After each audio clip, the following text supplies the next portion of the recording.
Guarasmatológico a Barakatu, con todas las palabras, con todas las letras, y bien pronunciado, como lo pronuncian los andaluces, porque si de algo podríamos enorgullecernos los andaluces, ¿ves?, es de hablar perfecto árabe, porque los andaluces aprendimos el árabe directamente de los maestros de Medina Munaguara y de la propia Meca, ¿no? Por lo tanto, en Andalucía se hablaba un perfecto árabe. Evidentemente no todo el mundo, pero sí la mayoría. Teníamos a gala dominar el árabe fusha, el árabe clásico, el árabe fetén. Una palabra. Bien, hoy he tenido el honor o el disgusto, o como quiera llamarlo, de haberme ganado el paraíso de los pacientes, porque Allah recompensa a los pacientes y a los que son perseverantes. Claro, estas dos condiciones van juntas, paciencia y perseverancia, porque, digamos, hay que ser paciente para aguantar lo que hay que aguantar y, digamos, esperar tu oportunidad para conseguir el éxito. Por eso yo soy paciente y aguanto las que me echen. Y por eso participé en un evento de estos tistoteros, como un directo, y soporté, bueno, en fin, el directo. Bien, en ese directo hemos dicho muchas cosas. Yo menos, pero bueno.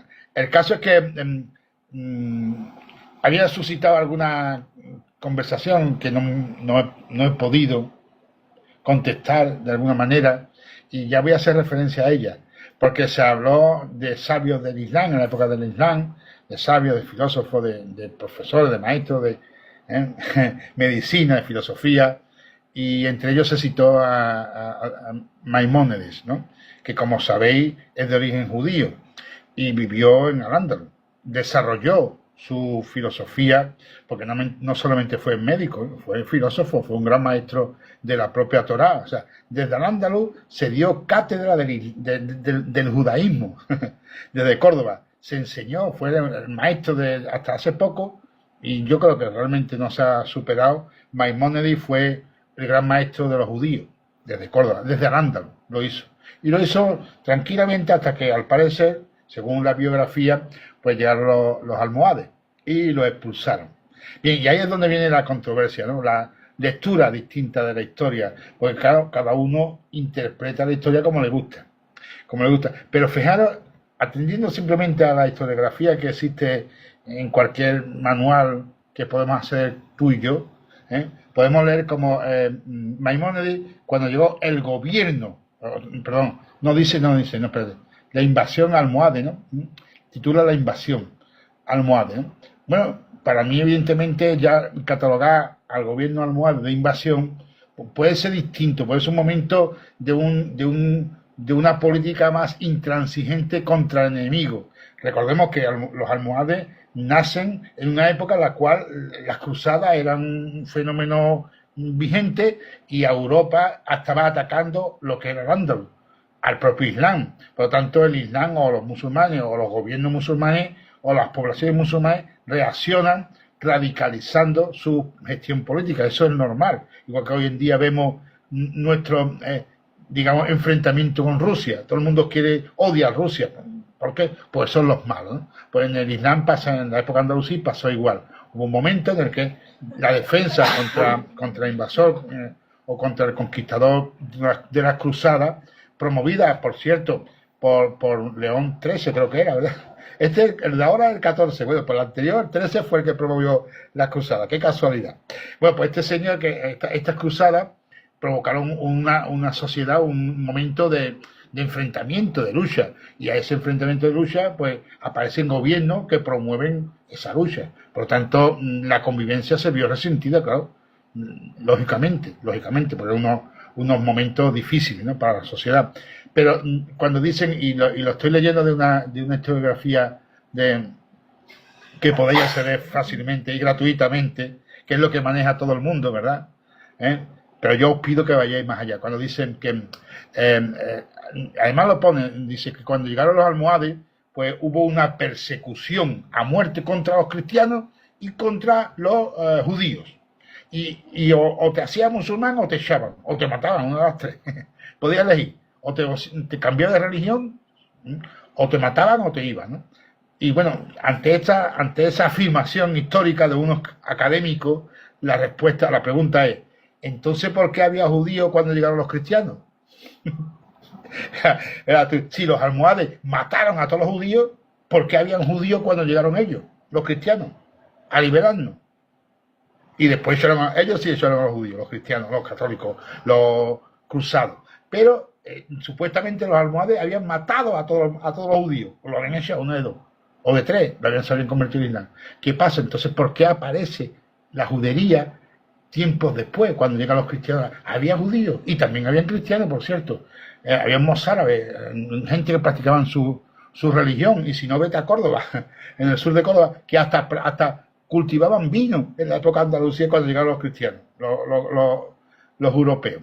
En fin, este argumento me parece simplemente una doctrina histórica, pero no un argumento serio que se pueda mantener, sobre todo porque no aporta ninguna prueba definitiva de una persecución activa contra los judíos. Lo que sí hubo, evidentemente, en el caso de Maimónides o otros parecidos, fue un desafuero político. Ahí sí, o tú aceptabas el gobierno almohade o te tenías que ir, eso está claro. Pero es una cuestión política, no religiosa.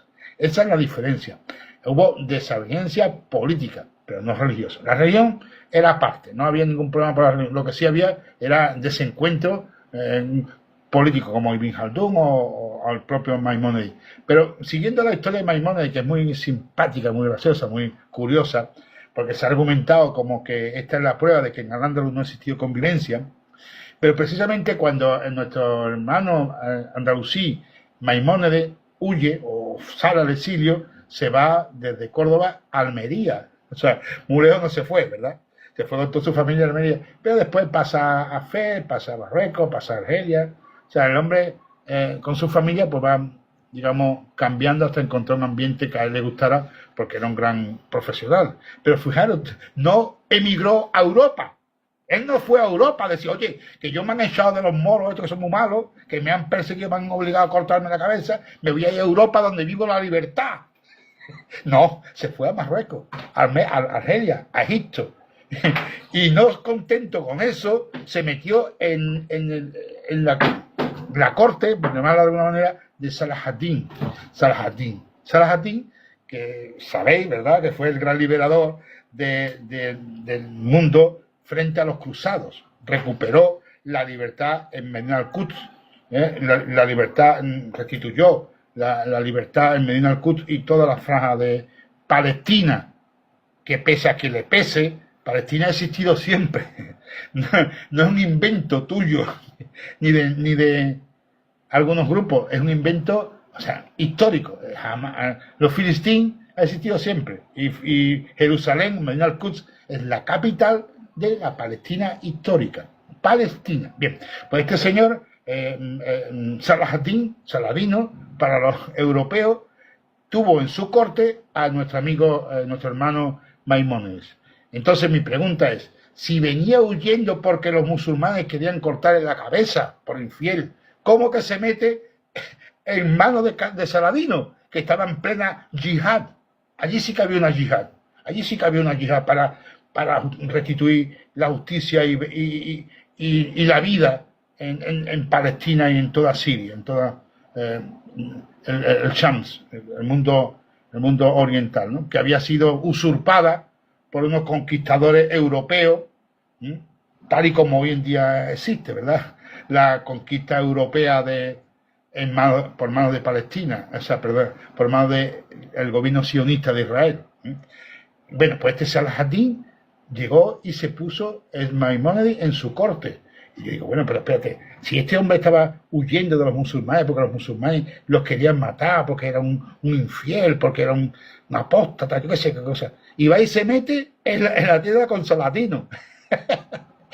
¿No os dais cuenta de que es absurdo? Ese argumento es absurdo. Bueno, pues tú lo lees, la gente lo lee, los catedráticos, los historiadores, los científicos lo leen y no le pasa nada. Se lo tragan. No pasa nada porque no ven, esto es normal, eso no. Pero vamos a decir, está ahí, es incongruente, es absurdo. Es un argumento estúpido. Todo para demostrar, porque ahí viene la historia, que los musulmanes son muy malos. y persiguen a las minorías, a los judíos y a los cristianos. Qué malos son los musulmanes, que no trajeron el mundo de libertad que vivimos en Occidente, de cultura y de amor que transmite la cristiandad. Los musulmanes eran muy malos. Por eso nos va como nos va, ¿verdad? Bueno, pues era simplemente este desahogo que quiero tener con vosotros, porque de alguna forma se me atragantó aquí esta historia y simplemente mirando el argumento te das cuenta de que ahí hay algo que falla. En este argumentario contra los musulmanes, contra el Islam, hay algo que falla. También me da igual, que yo me exactamente igual. Tú puedes seguir odiándome como siempre y a los musulmanes no pasa nada, argumentando, porque tú tienes que tener tu argumento para ir contra los musulmanes. Por ejemplo, imagínate que tú no encuentras argumentos para justificar que hoy se estén matando a niños o a inocentes, a mujeres, médicos o periodistas en Gaza.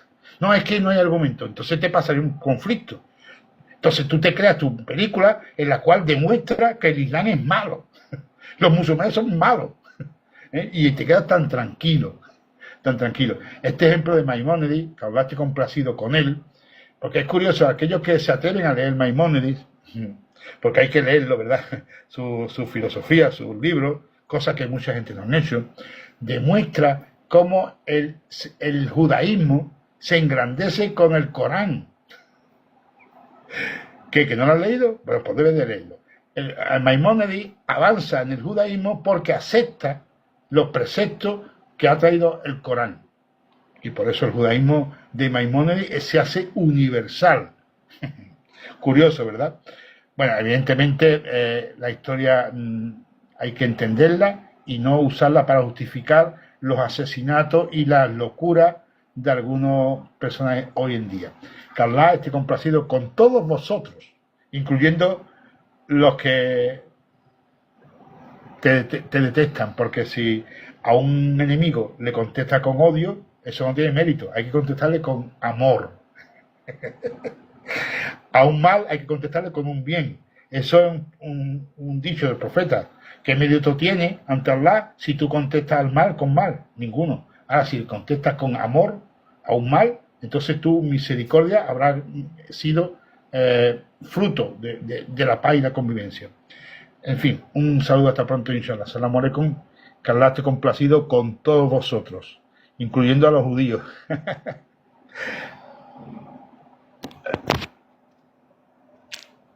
Nunca sabré cómo se apaga esto.